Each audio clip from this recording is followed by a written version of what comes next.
여러분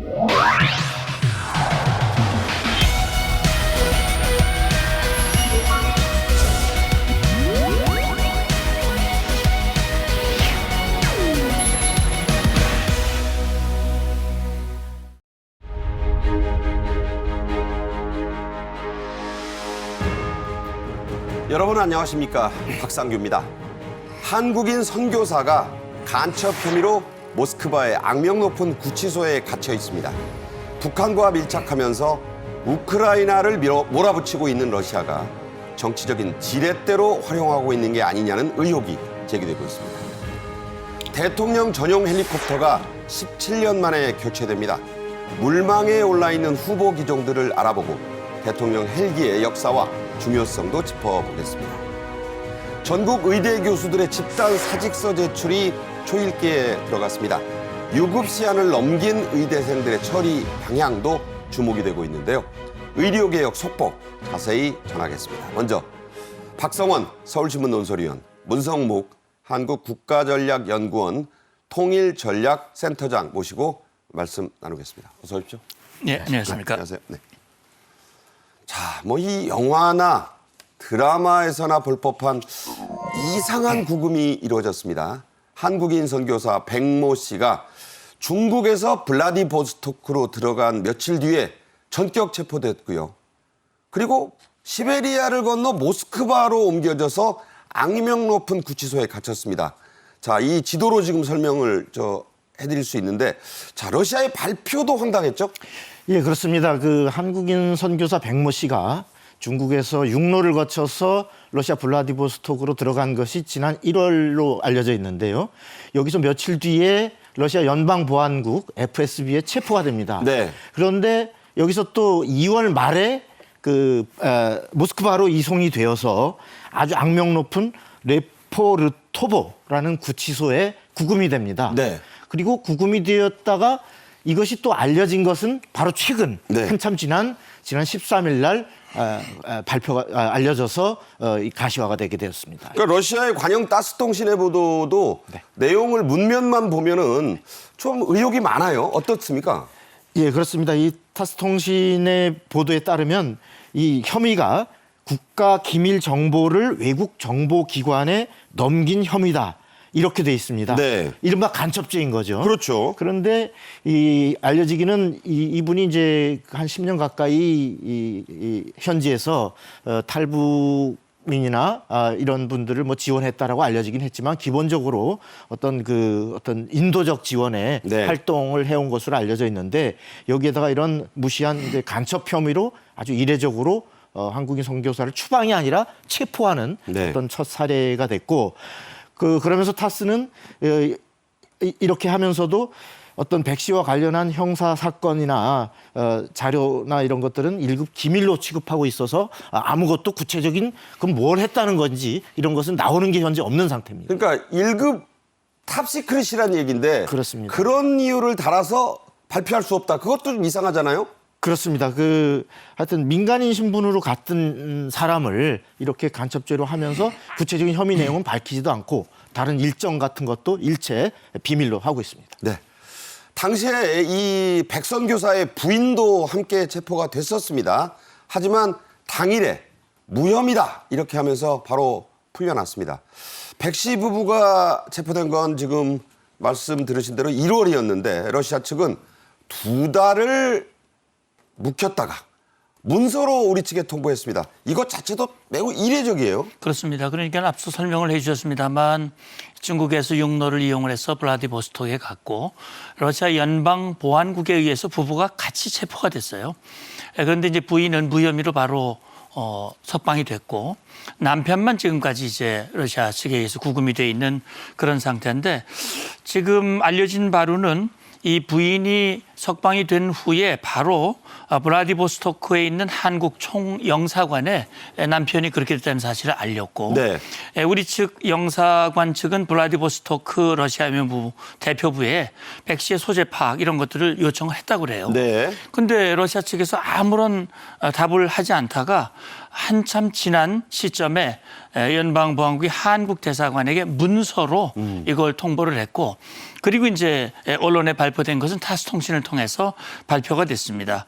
어쨌든 지금 이 백 씨는 뭐 선교사로 불리기도 하는데 구치소에 구금이 돼 있고 아마 6월 15일까지 구금 상태를 연장하고 있다고 그러거든요. 부인은 지금 서울에 있다고요? 부인은 서울에 계시고 부인이 어쨌든 남편이 이제 앞으로 또 이 뭡니까 재판을 받게 될 수 있기 때문에 우리 영사관 측에다가 변호사 요청, 도움 요청을 하고 있고 우리 영사관 측에서는 적극 협조를 하고 있는 걸로 알고 있습니다. 자, 저 타스통신에 보도된 철장 안에 어느 방에 있습니다.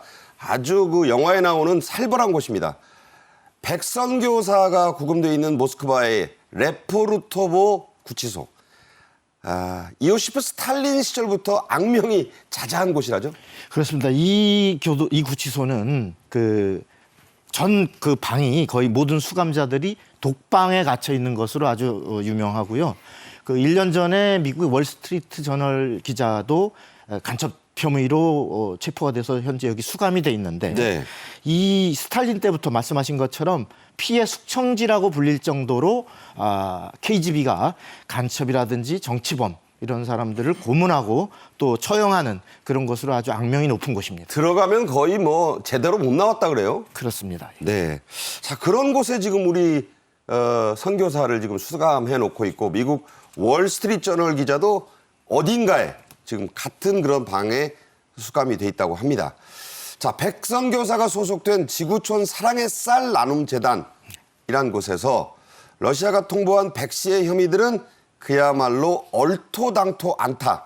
이런 입장을 밝혔다고요? 예, 그렇습니다. 이 재단, 그 지구촌 사랑의 쌀 나눔 재단의 이사장이란 분이 지금 언론에 밝힌 바에 따르면 백 씨가 한 구호 활동이란 것은 굶주린 소외 계층 또 해외 노동자에게 먹을 것, 입을 것 그리고 의약품을 제공한 게 전부다. 네. 그런데 무슨 이거 간첩이다, 무슨 탈북을 도왔다라는 의혹 이런 건 전부 다 얼토당토 않다. 아마도 이거는 아닌 밤중에 홍두깨식으로 지금 러북이 상당히 밀착하고 있고 또 한국이 우크라이나를 지원하고 있는 데 대해서 어떤 압력을 넣는 일종의 그런 자본 아니겠느냐 이런 우려를 또 반발을 표시하고 있습니다. 그러니까 뭐 얼토당토 않다, 아닌 밤중에 홍두깨 같다. 네. 자, 이런 표현을 그 재단 이사장이란 분이 여기서 이제 썼어요. 그 말은 그만큼 정말 억울한 수감이다 이런 얘기 아니겠어요? 그렇습니다. 그 백 씨가 한 활동이라는 것은 그야말로 어떤 헐벗은 사람에게 인도적인 차원의 지공을 했을 뿐인데 이게 무슨 간첩 혐의를 더 씌운다는 것은 이것은 정말 아닌 밤중에 홍두깨 아니냐 이런 반발을 하고 있는 겁니다. 네. 실제로요, 이 백 씨의 도움을 받은 탈북민 한 분의 증언도 나왔습니다. 자, 이 증언은 내용이 어떤가요? 예, 그러니까 지금 러시아 노동자 출신 탈북민이죠. 이 증언을 보면 이탈 후에 한국에서 백 씨 인솔 하에 목사 2명과 같이 와서 그때 와서 옷이나 먹을 것을 줬다.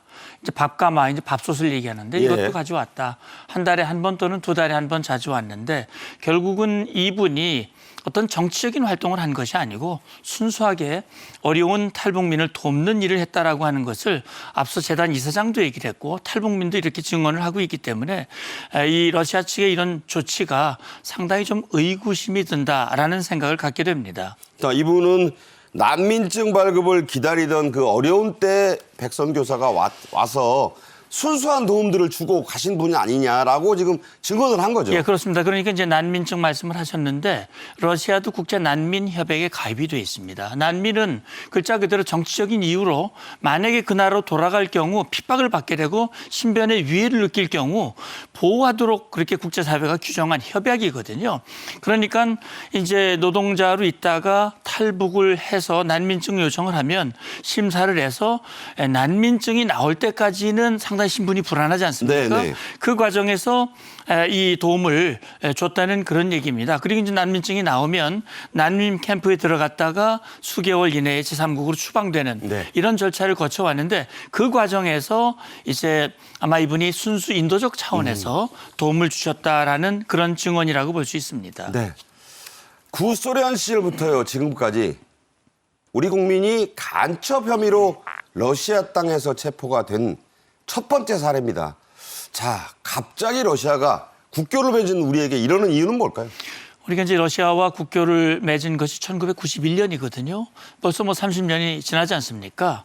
그런데 이렇게 우리 국민을 간첩 혐의로 체포한 것이 이번이 처음입니다. 네. 이 결국은 우리 한러 관계의 단면을 보여주고 있는 그런 측면이 아닐까 하는 생각이 드는데 푸틴이 우크라이나를 2년여 전에 불법으로 침공을 했죠. 네. 국제사회가 불법으로 규정을 했고 대한민국도 국제사회 다시 말하면은 유엔 안보리 결의를 지지하는 그런 입장에서 이제 러시아의 이 침공을 규탄을 했고 그러니까 러시아가 한국을 비우호국으로 지정을 했습니다. 지금도 비우호국이에요, 우리가. 네, 그렇습니다. 그러니까 러시아는 이렇게 러시아에게 비우호국으로 지정된 그런 나라와 영사 문제를 여러 차례 지금 일으키고 있는 상황입니다.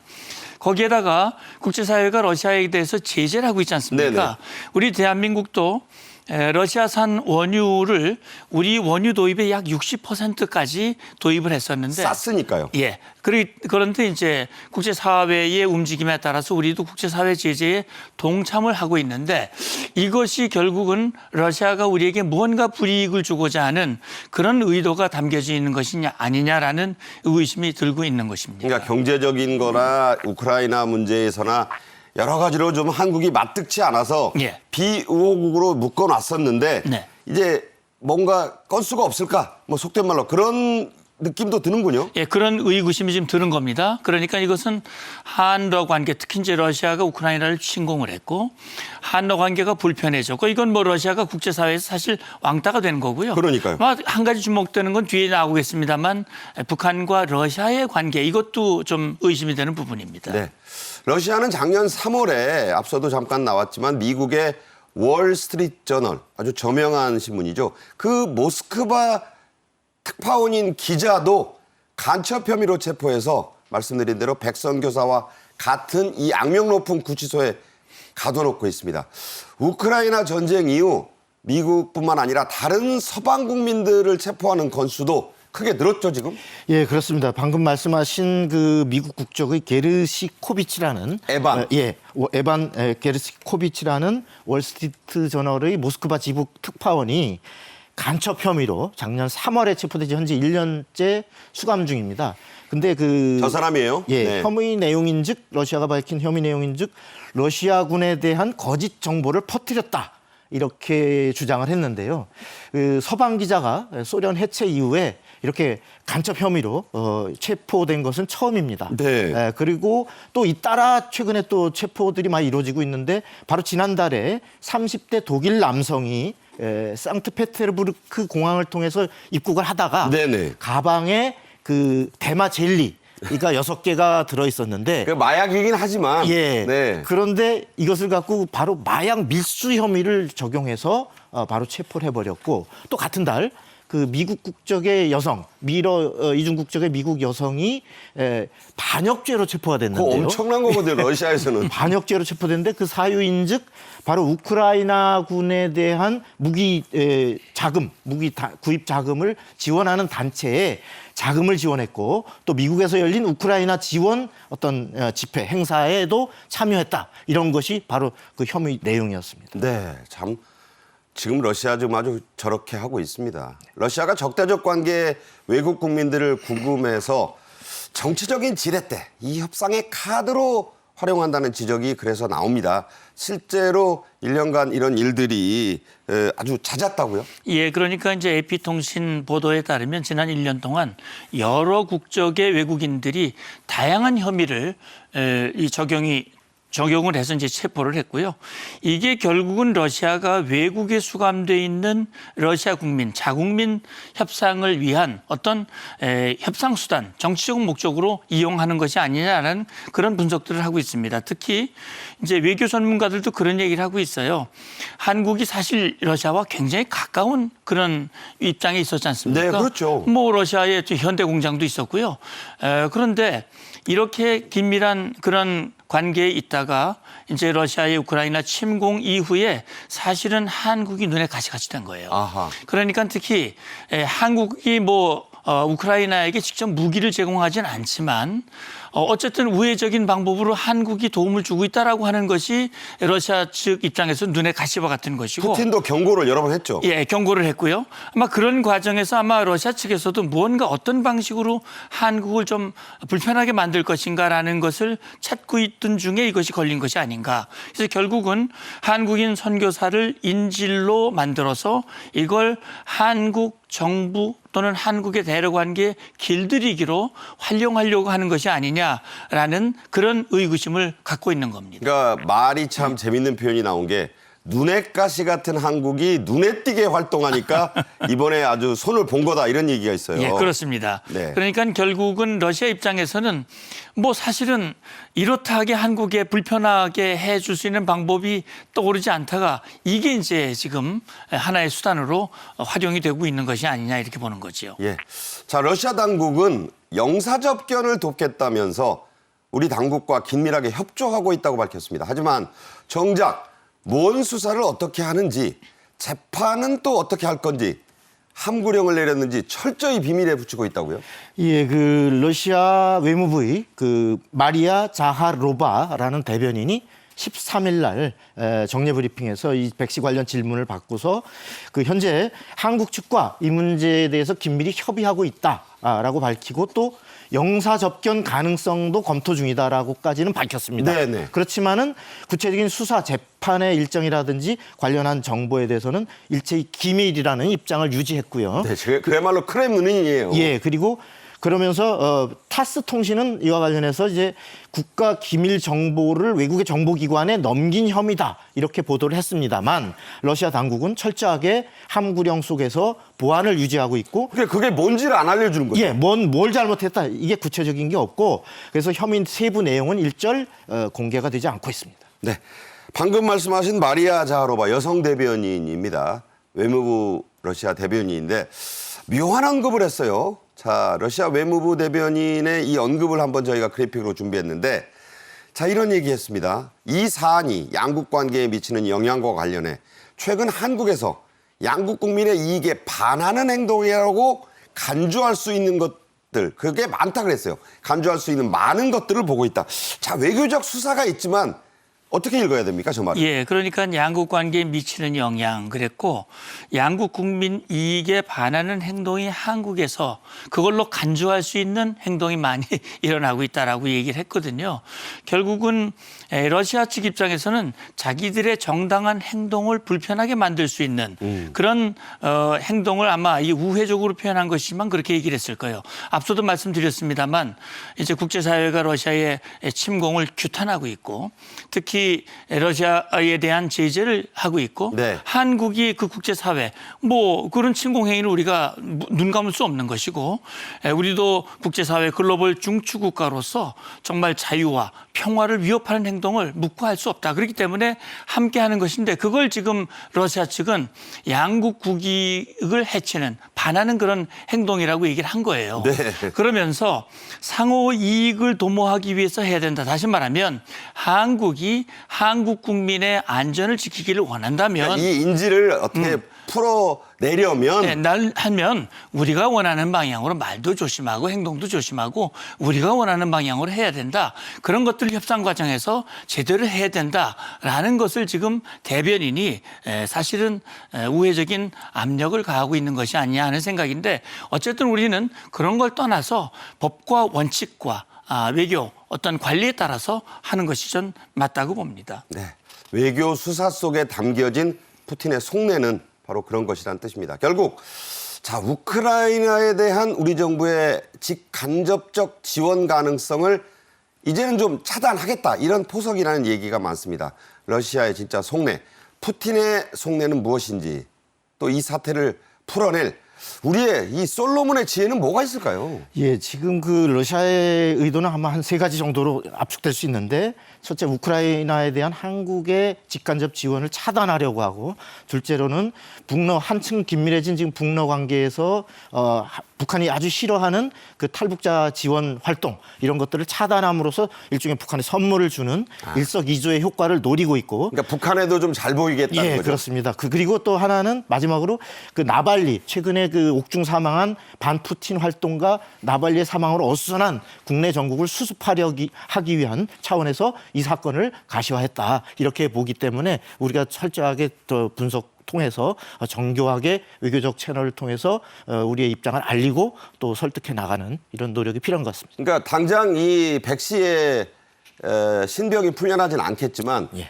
조급하게도 할 건 없지만 그렇습니다. 어쨌든 이 외교라는 게 그렇잖아요. 네네. 잘 그 갈래를 잘 타야 되겠다 그런 뜻으로 읽힙니다. 예, 그렇습니다. 네. 아마도 지금 생각할 네네. 때는요, 이제 그 러시아 대통령 선거가 이제 지금 진행되고 있지 않습니까? 예.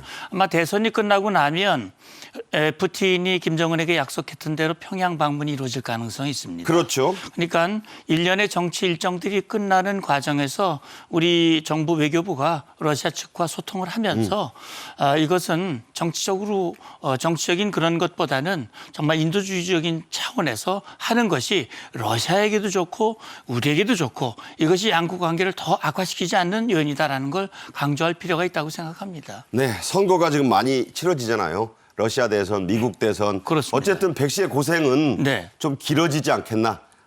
몸 조심하고 일단 좀 인내심을 갖고 기다려야 될 것 같다. 이런 생각도 해봅니다. 자, 이어서 다음 주제로 가겠습니다. 우리 대통령 전용 헬리콥터가 17년 만에 교체가 됩니다.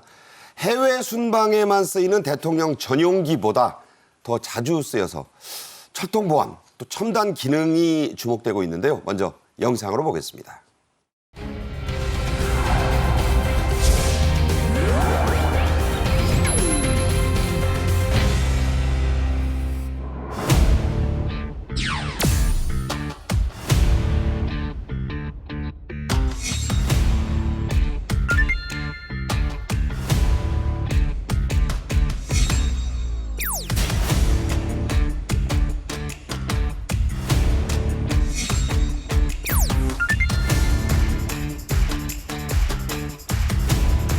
이에 앞서 박 대통령은 8월 18일 중부전선의 백마부대를 방문, 파월을 앞두고 훈련에 열중하고 있는 용사들을 격려하였습니다.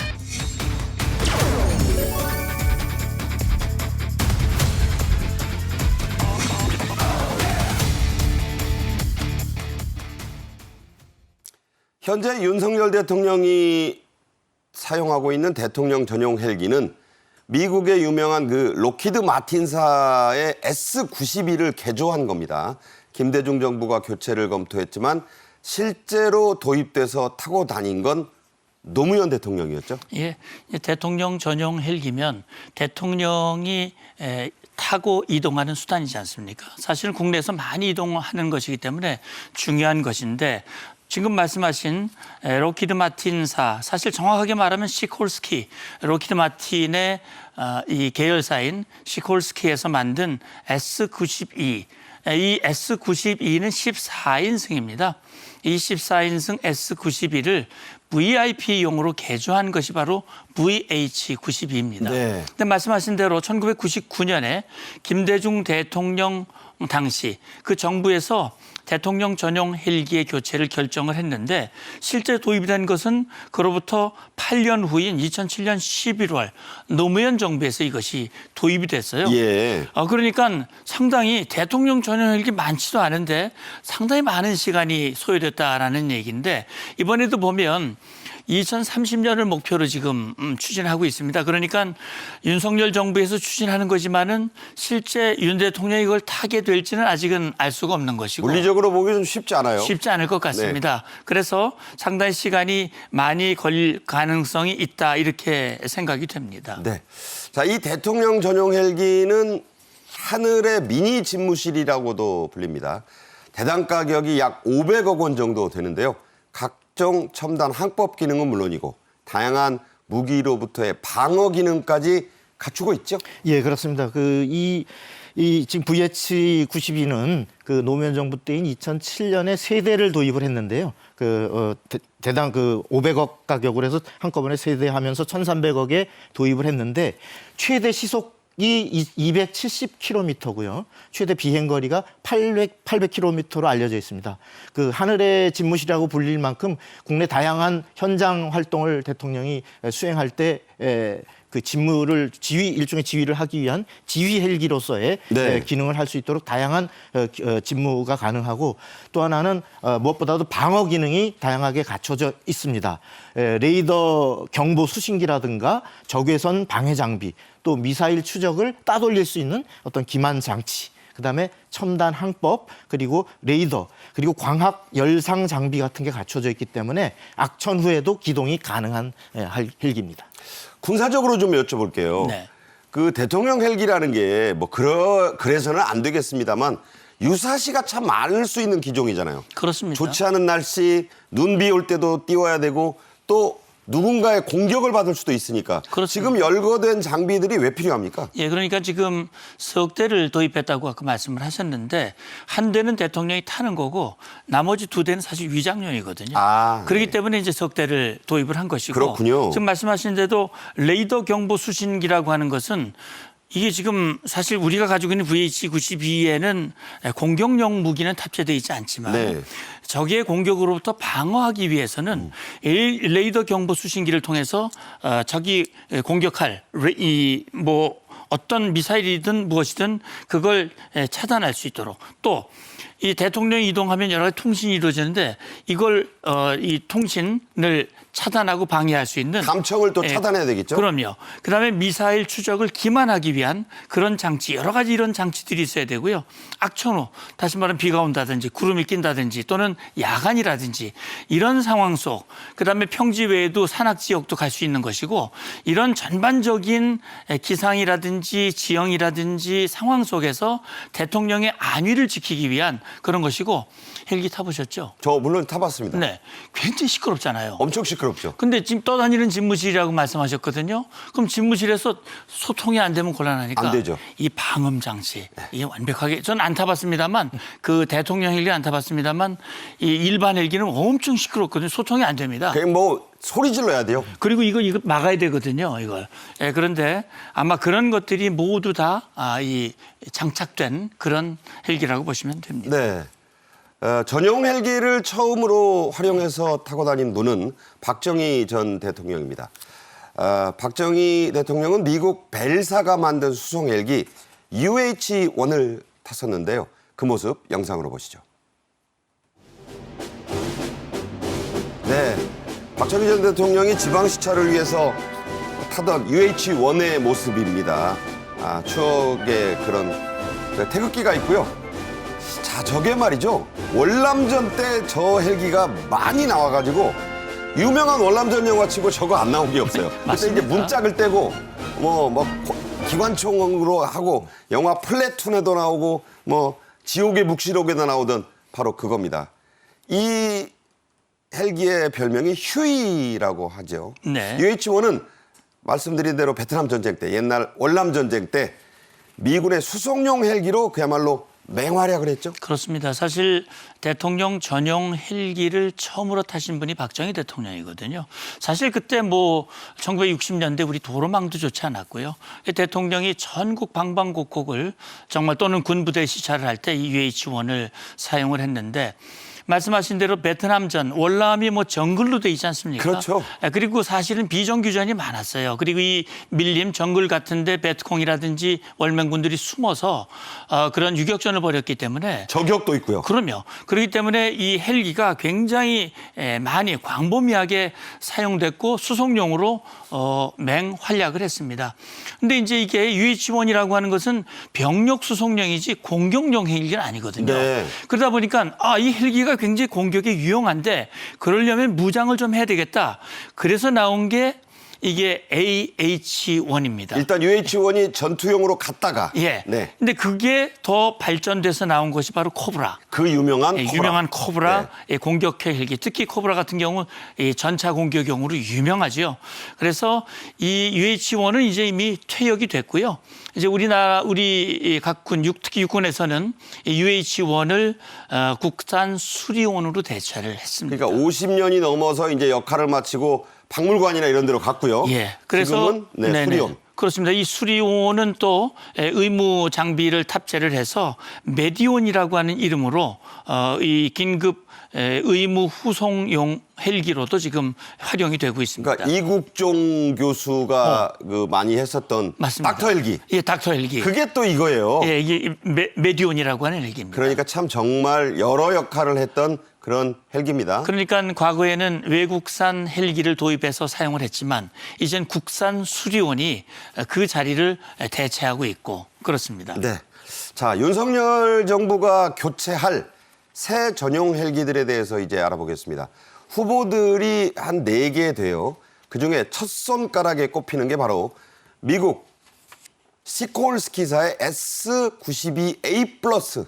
참 이게 A 플러스가 들으니까 뭐 좋다는 느낌이 듭니다. 어떤 거죠? 네, 이 S92A 플러스 기종은 그 현재의 대통령 그 전용 헬기인 VH-92의 일종의 개량형이라고 할 수 있습니다. 그 22인승이고요. 그 항공 전자 장비와 엔진 등을 손질해서 내놓았는데 이 기능이 검증돼 있다라는 게 가장 강점으로 꼽히고 있습니다. 그러니까. 네, 예. 그리고 이 기종은 현재 미 대통령의 새 전용 헬기로도 채택이 되어서 납품 준비 상태에 있습니다. 자, 22인승이면 14인승보다 좀 많이 타고 일단 좀 그럼요. 많이 수행원들도 있고 기자들도 있으니까 예. 많이 타면 좋을 것이고 네. 지금 말씀하신 대로 이게 이제 미국 대통령 전용 헬기 조금 이따 얘기할 마린원용으로 네. 납품이 되는 그야말로 세계 최고의 헬기로 검증이 된 기종이란 얘기네요. 그렇습니다. 지금 우리도 VH-91을 쓰고 있고 그걸 이제 성능을 업그레이드한 거란 말이죠. 그리고 이것이 이미 검증이 됐기 때문에 미국 대통령실에서도 마린온으로 이미 낙점을 했고 이제 납품 예정이거든요. 그렇다면 이것도 아주 가장 지금 먼저 다루고 있는 것으로 봤을 때는 가능성이 높아 보이는 그런 기종 중에 하나라고 볼 수 있습니다. 네. 자, 두 번째 후보, 뭐 순서가 의미가 있는 건 아니에요. 박정희 전 대통령의 첫 전용 헬기 그 제작한 회사, 앞서 말씀드린 미국의 벨사의 B525도 거론이 되고 있습니다. 자, 이 B525의 특징, 비행 능력이 가장 뛰어나다 이런 얘기죠? 그렇습니다. 그러니까 미국 벨사의 중대형 수송 헬기인데 앞서 지금 우리가 S92A 플러스 얘기를 했습니다만 22인승인데 이것도 20인승입니다. 근데 이제 비행 능력이 탁월하다고 말씀을 드렸는데 이제 사실은 헬기 같은 경우는요. 비행 시간, 그다음에 항속 거리가 굉장히 중요합니다. 그러네요. 그렇기 때문에 이 지금 B525는 4시간 내지 5시간 비행이 가능하고요. 한 번 주유해서 그냥 5시간을 떠 있을 그렇습니다. 수 있는. 우리 한국 같은 경우는 부산까지 500km, 그러니까 뭐 한 20회 정도 다닐 수 있는 그런 정도의 이 항속거리를 보유하고 있다고 전국을 그냥 하루 종일 돌아다닐 수 있겠네요. 그렇게 될 것이고 지금 2015년에 처음 모습을 드러냈는데 사실은 가장 최신형이라고 합니다. 네. 지금 현재 이것을 실제 완성하기 위해서 벨 기술진들이 마무리 개발 작업에 박차를 가하고 있고요. 상당히 비행 능력이 우수하기 때문에 주목을 받고 있는 그런 기종 중에 하나라고 볼 수 있습니다. 네. 자, 미국 기종이 2개 소개가 됐어요. 자, 그럼 미국만 있느냐? 아닙니다. 유럽이 있습니다.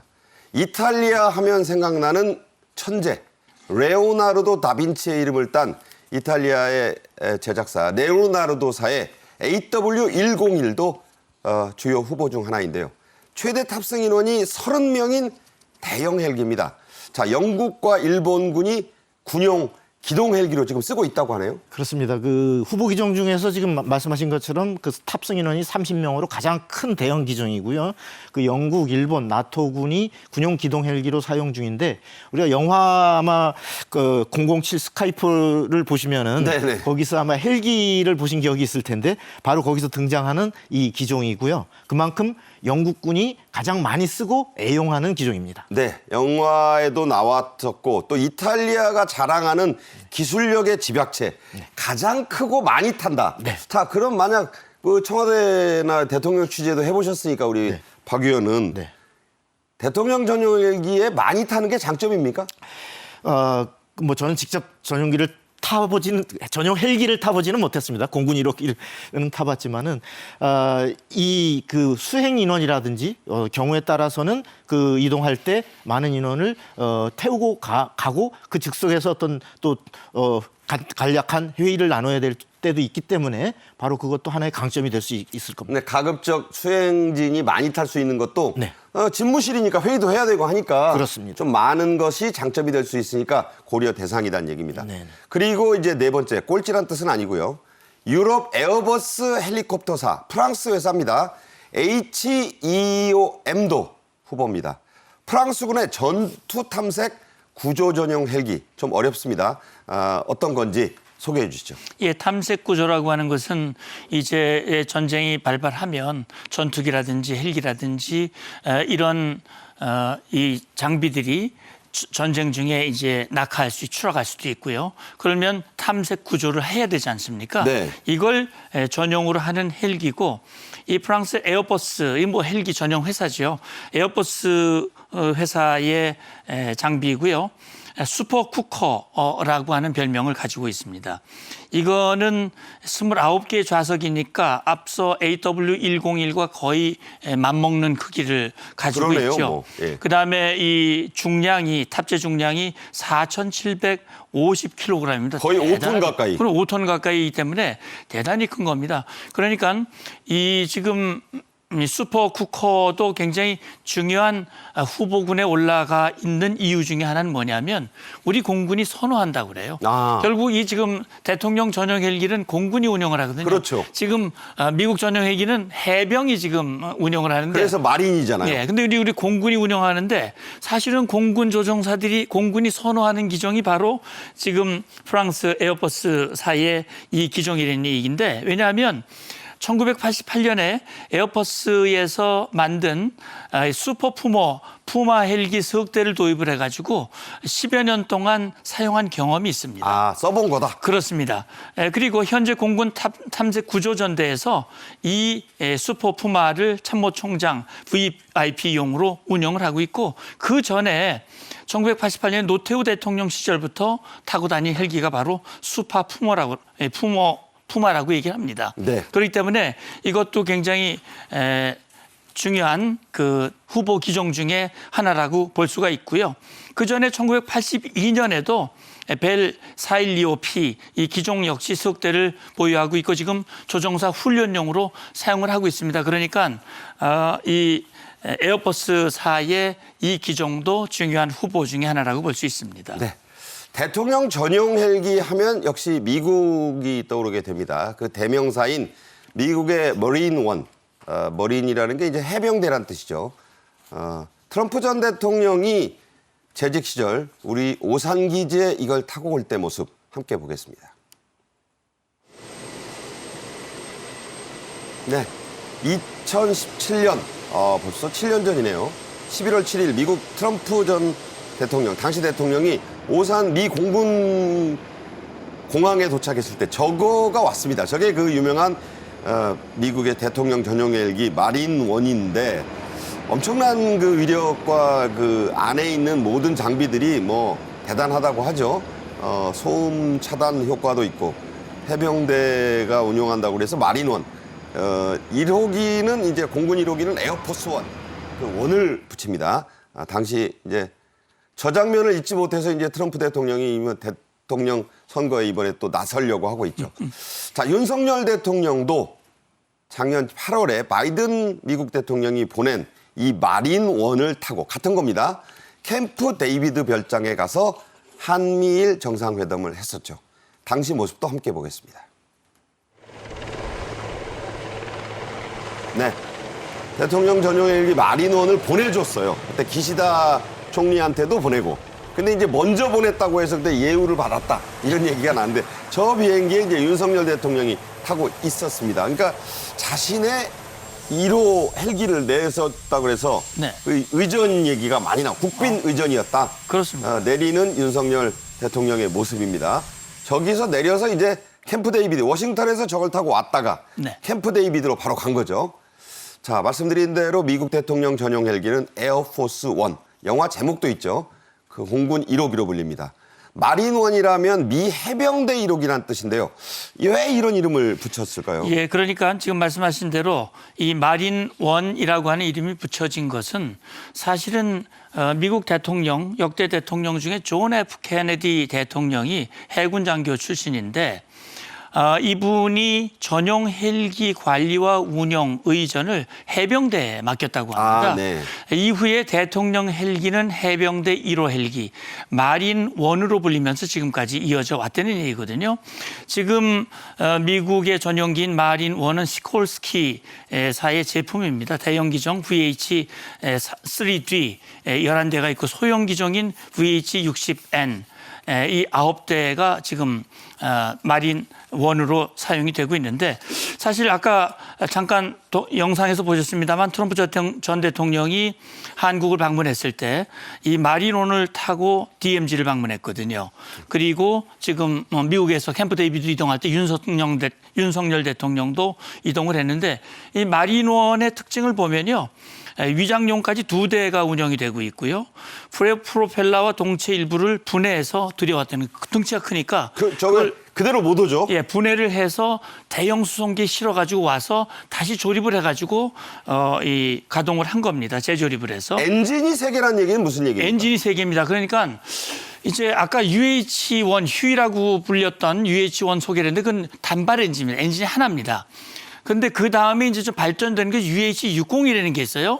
쌍발 엔진입니다. 네. 날다가 엔진이 하나가 꺼져도 나머지 엔진으로 기동을 하기 때문에 안 안정성이 떨어진다. 되는 거거든요. 예.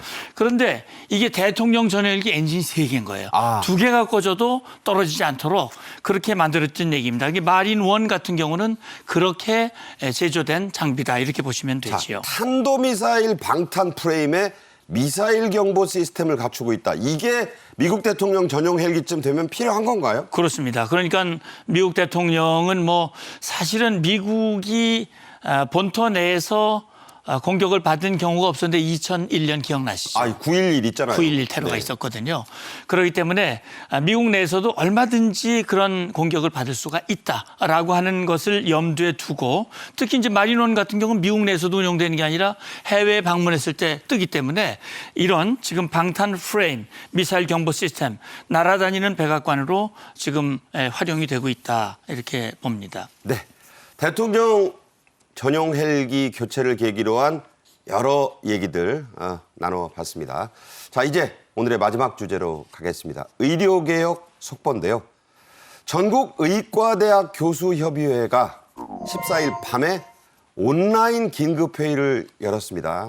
난상 토론을 했다고 하는데 뚜렷한 결론은 안 나왔다고 하는데 어떻습니까? 예, 그렇습니다. 의과대학 교수협의회의 온라인 총회에서 얘기를 나눈 것은 주로 그 학생들의 의대생들의 휴학, 그다음에 유급에 대한 대학별 상황을 점검하고 또 교수들의 사직에 대한 대학별 현황을 파악하는 것이 주로 논의가 이루어졌는데 의대 교수들의 집단 사직에 대한 결의 여부는 결론을 내지 못했습니다.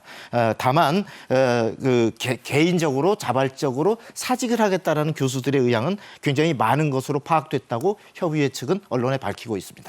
지금 중요한 게 분수령 하는 게 서울대 의대와 서울대병원 교수협의회 이게 한 1,700여 명이 된다고 하는데 네. 그 향방에 촉각이 지금 모아져 있잖아요. 다른 의대 교수들도 거기에 좀 많이 동조할 가능성이 있고 자 자율적으로 사표를 내는 것과 집단으로 내는 것과는 그 영향력 또 파장이 다르겠죠?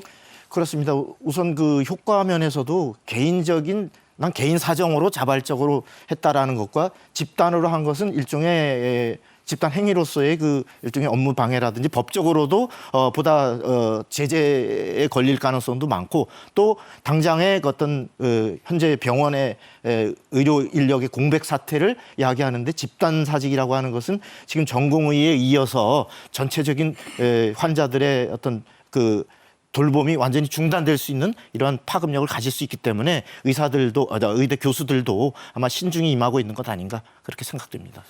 자, 이제 교수들까지 교수의 특징이 있잖아요. 그렇습니다. 그러니까 의대생들도 가르치는 기능. 하지만 또 대학병원에서 환자들의 수술을 직접 집도하고 그렇습니다. 중요한 또 수술이나 이 진료를 담당하는 분들이기 때문에 이 두 가지 역할이 매우 중요한데 네. 자, 이 사태가 악화되느냐 수습되느냐의 기로를 그 열쇠를 교수들이 쥐고 있는데 어떻게 해야 된다고 보십니까? 저는 우리 의대 교수님들의 어떤 지성과 판단을 저는 믿습니다. 물론 의대생들이나 전공의들이 집단적으로 휴학을 하거나 또는 현장을 이탈했지만 우리 교수님들은 정말 이들을 가르치는 교수님으로서 원래 의료인의 기본 입장이 환자를 최우선으로 여기는 거니까 지금 이 사태를 해결하는 방법과 환자 곁을 지키는 이 두 가지를 놓고 학생들을 잘 또 후배들을 잘 이렇게 가르치고 이끌 그런 책임이 있다고 보고 그런 판단을 할 걸로 저는 믿습니다. 네, 이제 주말로 또 접어듭니다. 정말 환자들 우선하는 결정을 내려주기를 기대해 보면서요. 자, 학생들도 문제예요. 의대생들. 가장 먼저 집단 휴학에 들어갔던 춘천의 한림대 의대생 1학년생 83명이 유급 통보를 받았다죠? 예, 그렇습니다. 지금 한림대 의대 해부학 과목을 가르치는 교수님이 본과 1학년 학생 83명에게 학칙에 따라서 수업 일수 미달로 유급을 받게 됐다는 내용을 통보를 했다는 거거든요. 그래서 이게 지금 다시 수업 개시 마지노선이 3월 말이라고 얘기를 하는데 지금 한림대 의대에서는 학칙상 분명히 유급의 시한이 지났지만 이것이 대규모 유급 사태로 가지 않도록 하기 위한 그런 노력은 계속 하겠다라는 네. 그런 방침입니다. 고등교육법에 따라서 한 학기 수업 일수가 15주거든요. 그래서 만약에 이것이 늦어진다면 어쨌든 보충 교육이라든지 온라인 교육이라든지 이런 걸 통해서 계속 독려하고 5월 말까지는 5월 초까지는 복귀하도록 그렇게 하겠다라는 것이 입장인 것으로 알고 있습니다. 네, 이 의료개혁의 핵심은 의대 정원, 신입생 정원의 확대 규모입니다. 정부는 일단은 변함이 없다고 계속 강조하고 있고요. 늘어날 의대 정원의 80%를 서울, 경기, 인천이 아닌 비수도권에 배당하겠다고 했습니다. 박민수 보건복지부 2차관이 밝힌 지역의료 강화 방안 직접 들어보시죠. 경증부터 중증에 이르는 어떠한 질환도 내가 사는 지역 내에서 제때 최적의 의료를 제공받을 수 있도록 지역 의료 체계를 강화해 나가겠습니다. 지역 내 역량 있는 병원을 육성하고 각 병원 간 네트워크를 강화해 수도권으로 환자가 몰리는 비정상을 혁신하겠습니다.